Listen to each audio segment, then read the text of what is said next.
আব্বা আমি তোমার উপর রাগ করছি। কে বাবা, আমি আবার কি করলাম? তোমার বিয়ে আমার দাওয়াত দেয় না কি জন্য গিয়া? বান্দির বাচ্চা কি কয়? আমার বিয়ার পরে তুই হইছা, তোর কি করে দাও তুমি? তুমি কেমন বাপ? আমি হওয়ার পরে তুমি বিয়াটা করার না কে? এই মাথা নষ্ট করা বাদে হেন থেকে বাচ্চা যা। কে বাচ্চাম কে? না আমার স্কুলের বইয়ে লেখা আছে পরীক্ষার মধ্যে আইবা আমার লেখা নাকবো। ভাই তোমার পোলা কি এটা পাগল নাকি? হেনা এনা কি উল্টা উল্টা কথা কওয়া শুরু করছে। আমি পাগল না, আমি কচু কথা হচ্ছে যে আমার মাথায় একটু সমস্যা। যদি ঘরে হইতাম তাহলে একটু সমস্যা থাকতো না। কি কয় ভাই, তোমার পোলা কচু কথা হইছে মানে বুঝলাম না। আরে এই বান্দির বাচ্চার মাথা নষ্ট হয়ে গেছে গা, উল্টা পাল্টা কথা কইতেছে। এই বান্দির বাচ্চা বাচ্চা যা।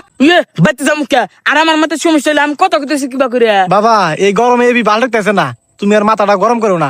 বাচ্চা যাও গা, তোমার বাচ্চা যা বিটা কিনে দিবি। হ্যাঁ কে আমি বিটা খাম কে? আমি কেন ছোট আছি?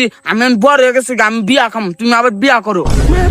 এই ভাই আল্লাহ কি বাইসা বাইসা তোমার এই পাগল পোলাই দিছে, তুমি আর একটা পোলা হান নেহার না। এই পোলা নিয়ে তো তোমার কোনো মান সম্মান থাকবো না। হে বেটা আঙ্গা বার একটা পোলান কিবা করে নিব?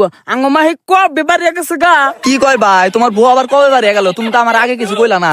আর ভাই তুমি এই বউ সারা এক লাখ নাকি একা থাকো? বুঝাই বেটা ইডাও জানে না, আঙ্গা বা প্রতিদিন হ্যান্ডেল মারে। কি করে?